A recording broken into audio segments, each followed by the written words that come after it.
Science is something people hugely enjoy.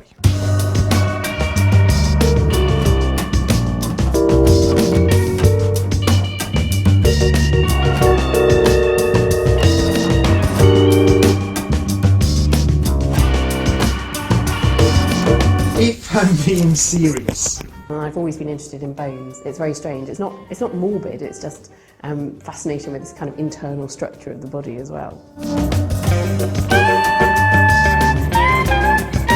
It's basically a technique which allows you to take molecules and pass them down a pipe, a little bit like a racetrack.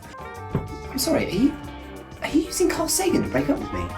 Yeah, and the twist would be we'll be using a real-life biologist instead of somebody like Richard Hammond, who's brilliant, but I'm not sure he's an actual scientist. X minus 1 over 2, close bracket squared. He said, so you see, and I go, no, I don't see. I so completely don't see.